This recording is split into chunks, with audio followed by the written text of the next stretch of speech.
بسم اللہ الرحمن الرحیم۔ اور اللہ نے آدم علیہ السلام کو سب نام سکھلائے، پھر ان کو فرشتوں کے سامنے پیش کیا، پھر فرمایا کہ مجھے ان ناموں کے بارے میں بتاؤ اگر تم سچی بات کہنے والے ہو۔ انہوں نے کہا کہ تو تمام عیوب سے پاک و منزہ ہے، ہمیں کچھ علم نہیں مگر جتنا تو نے سکھایا ہے، بے شک تو ہی جاننے والا حکمت والا ہے۔ اللہ نے فرمایا کہ اے آدم، فرشتوں کو ان کے نام بتاؤ۔ پھر جب انہوں نے ان کو ان کے نام بتائے تو اللہ نے فرمایا کہ کیا میں نے تم سے نہیں کہا تھا کہ میں آسمانوں اور زمین کی پوشیدہ باتیں جانتا ہوں، اور وہ باتیں بھی جانتا ہوں جو تم ظاہر کرتے ہو اور جو تم چھپاتے ہو۔ اور یاد کرو اے محمد صلی اللہ علیہ وآلہ وسلم، جب ہم نے کہا فرشتوں سے کہ آدم کو سجدہ کرو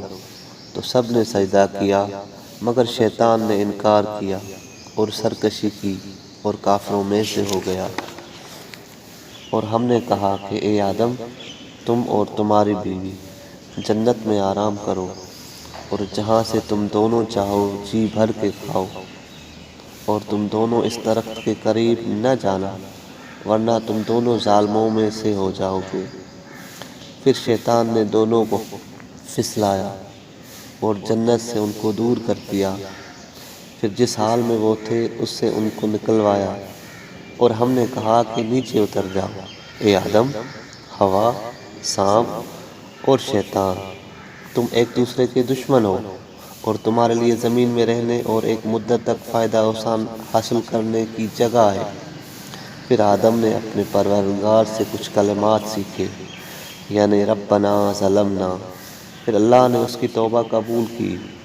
بے شک وہی معاف کرنے والا رحم والا ہے۔ ہم نے کہا کہ تم سب دنیاوی آسمان سے زمین پر اتر جاؤ، پھر اگر تمہارے پاس میری طرف سے کوئی ہدایت آئے، پھر جس نے میری ہدایت کی پیروی کی تو ان کے لیے نہ کوئی خوف ہوگا اور نہ وہ غمگین ہوں گے، اور جو کافر ہوئے اور ہماری آیتوں کو جھٹلایا وہی لوگ دوزخی ہے، وہ ہمیشہ اس میں رہنے والے ہیں۔ اے اولاد یعقوب، میری نعمت کو یاد کرو جو میں نے تم پر کی، اور میرے عہد اور میرے فرمان کو پورا کرو، میں تمہارے عہد و ثواب کی قبولیت کو پورا کروں گا۔ اور عہد شکنی کرنے کے بارے میں مجھ سے ڈرو اور ایمان لاؤ اس قرآن پر جو میں نے اتارا ہے، تصدیق کرنے والا ہے توریت اور انجیل کی جو تمہارے پاس ہے، اور اہل کتاب میں سب سے پہلے تم قرآن کے منکر نہ بنو اور میری آیات کو تھوڑی قیمت پر نہ بیچو، اور مجھی سے ڈرو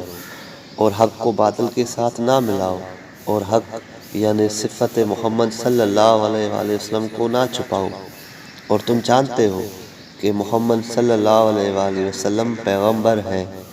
اور نماز قائم کرو اور زکوٰۃ ادا کرو، اور نماز پڑھنے والوں کے ساتھ نماز پڑھو، کہ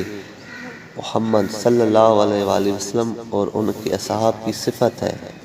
کیا لوگوں کو نیکی کا حکم کرتے ہو اور خود کو فراموش کر دیتے ہو، اور تم کتاب پڑھتے ہو جس میں محمد صلی اللہ علیہ وآلہ وسلم کی صفت ہے، کیا پھر بھی عقل سے کام نہیں لیتے؟ اور صبر اور نماز کے ذریعے مجھ سے مدد حاصل کرو، اور بے شک یہ نماز اور صبر بہت گراں ہے اور سخت ہے سوائے ڈرنے والوں کے۔ صدق اللہ العلی العظیم۔